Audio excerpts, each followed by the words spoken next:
Chapter 2 of Miss Pym's Camouflage. This Levervox recording is in the public domain. Miss Pym's Camouflage by Lady Dorothy Stanley. Chapter 2. My dear Miss Pym, I hope nothing is amiss, cried the Reverend Eustace Barton, entering the library. I am delighted to see you. In fact, I had promised myself the pleasure of a visit to Froghurst Manor today. We have a great deal to talk over, have we not? Those two dear young people, so devoted, so— Oh, Mr. Barton, there is or has been something very much amiss, and I feel I must tell you. Just you, and only you. Then Miss Pym recounted her strange experience. The vicar, a very solid, sensible country gentleman, with a legal-looking face, keen, kindly eyes, and close-cropped grey hair, listened patiently to Miss Pym. He liked and greatly respected her, and her story gave him pain.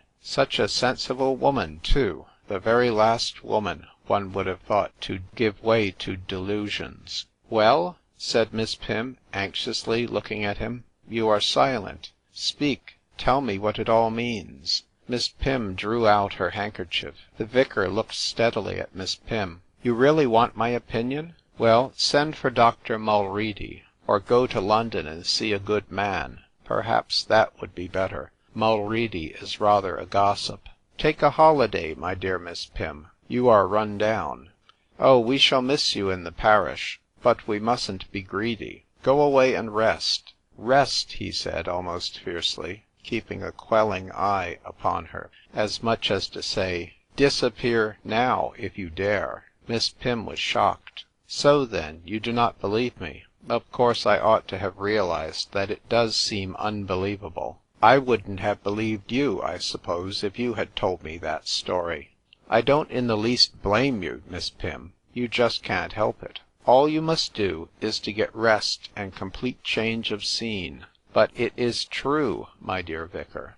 I wish with all my heart and soul I were mistaken. If it returns, what am I to do? It may never return, but if I again become invisible, tell me," and here her voice broke, "tell me what to do." The Reverend Eustace Barton felt annoyed. He was a very matter-of-fact, sensible man. He felt he could solve most problems, and was ready and willing to settle the worldly and spiritual affairs of each one of his parishioners. But to sit and talk nonsense with Miss Pym was exceedingly distasteful to him. His son was engaged to her niece, and if Miss Pym's mind was failing, he should seriously object to his son marrying into the family. Mr. Barton's face took on his most severe legal look.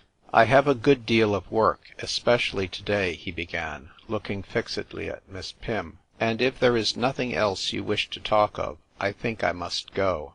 A curious feeling of triumph now came over Miss Pym. The vicar was in her power. He doubted her word or her sanity. It rested with her to convince him. She would share the dreadful secret with him. Seeing is believing, but this was a case of not seeing in order to believe. Yes, Miss Pym had an unmistakable glint of triumph in her eyes. She leant forward in her chair and spoke with measured solemnity. "Mr. Barton, one moment, if you please. Look at me fixedly. It is necessary that I should disappear. Only remember, I am there all the time. Now!" And Miss Pym leant back, stiffened her neck, her kindly face took on a strained, anxious expression, and she disappeared. And the chair she sat in also disappeared. To say that the good vicar was astonished would be a feeble way of putting it. He felt physical insecurity. He stepped back cautiously,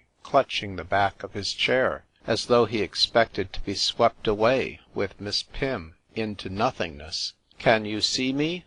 said her voice. "No, no, I do not," cried the vicar, very nervously. "Now, Mr. Barton, please come forward and take my hand. I am reaching it out to you," continued Miss Pym. Mr. Barton, greatly disturbed, groped his way to the invisible lady, starting violently when he felt a hand on his coat sleeve. "There now, stop. Put your hand on my shoulder. Follow up my arm. There now. You see I am here, sitting in the armchair. No, I don't see. That is, I don't understand. Just so, burst in Miss Pym. Neither do I understand. In fact, I should not know that I am invisible. Has the chair gone also? She inquired anxiously. You and the chair are out of sight, gasped the vicar. Well, go back to your seat, and I will reappear. It is difficult to carry on a connected conversation, knowing yourself to be invisible. It is awkward, and if anyone came in, it would seem as though you had been talking to yourself.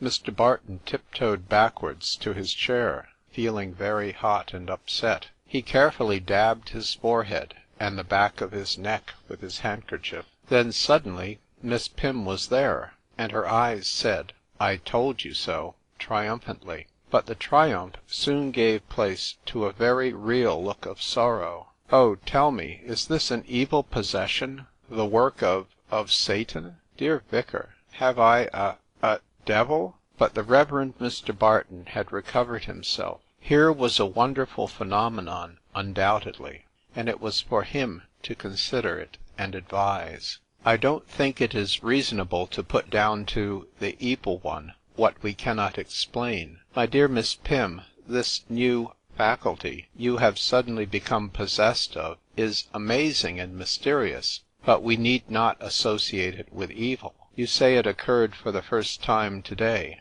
And so everything you touch disappears? Yes, it is awfully extraordinary, and no one would believe it, simply from reading or hearing about it. It is unbelievable. It isn't a malady, for you do not look ill. It's just miraculous. But all the same, it is very dreadful," groaned Miss Pym. "I have attended church regularly, and been to most of your weekday services. I have worked hard to produce food in the garden. I have done all the club accounts. I have—" and here Miss Pym buried her full round face in her ample handkerchief. Mr. Barton moved impatiently. "But you appear to persist in believing this mysterious power is evil, and if not a power for evil, at any rate a punishment for some imaginary sin. I do not share your view of it. I have quite a different opinion about it." Miss Pym looked up. Her middle-aged face wore a very young, a quite childlike expression of surprise, interest, and hope. "Yes, a very different answer to the enigma presents itself to me," continued the vicar, who was now quite at his ease. He had been called on for help and advice. He was ready as ever to give both. At first he was taken aback, but every problem has its solution, and the Reverend Eustace Barton was ready now to give Miss Pym what she sought. Hungry sheep never looked up to him in vain. He fed them. This faculty of becoming invisible, I consider a distinct call. Yes, a call to your patriotism. Something great is expected of you. You are to dedicate this gift to your country." Miss Pym's feelings were mingled. Astonishment and exaltation combined rendered her speechless. She kept her eyes fixed on the vicar, her mouth slightly opened. "Yes," continued the Reverend Mr. Barton, "this power has been conferred on you for some high purpose. I cannot tell you how it should be utilized. Experts must decide. What you have to do, and that without delay, is to go up to London and offer yourself to the War Office." Miss Pym gasped. "Oh, yes, I know the difficulties, but we are more intelligent at the War Office than we were," continued the worthy vicar, waving his hand. "A new idea has some chance of gaining admittance there. You must go to the War Office at once." And Mr. Barton looked rather fierce, as though Miss Pym required coercion. "But what can I do at the War Office?" said Miss Pym helplessly. "Disappear, of course," said Mr. Barton, settling his clerical collar and straightening his clerical waistcoat. "But disappearing will not impress officers," said Miss Pym feebly, feeling an hysterical inclination to giggle. Mr. Barton looked his sternest. "They'll have to be impressed. You must disappear before Sir Robert Williamson himself. I'll tell you what, Miss Pym, I will accompany you tomorrow to the War Office. My nephew invalided from the front, is working there. We'll start with him." "But I do not understand in the very least what you expect of me, what would be expected of me." "That I cannot tell you, my dear lady. You must simply show your patriotism by offering your unique services to your country. Remember, that a soldier's eye is on you," said the vicar dramatically, pointing to General Pym, a pale-faced man in a peruke, with very dark eyes. The portrait in pastel had faded in the sunshine of some 120 summers. The red coat had become pink, the flesh tints were bleached. Only the eyes remained vivid and dark, staring back at whoever stared into their depths. Miss Pym clasped her hands as she gazed at her pale ancestor, and then and there dedicated herself to her country, making her silent vows with closed eyes. "Tomorrow, by the 10:18 express, we'll meet at the station," she heard the vicar say. "And now I must really hurry away to make arrangements." And Miss Pym was alone. It would be difficult to convey to the reader that good lady's feelings. Confused they certainly were, courageous, exalted, and nevertheless timid. Perhaps we shall best sum up Miss Pym's state of mind by saying that she was exceedingly anxious to do her duty and to show her patriotism.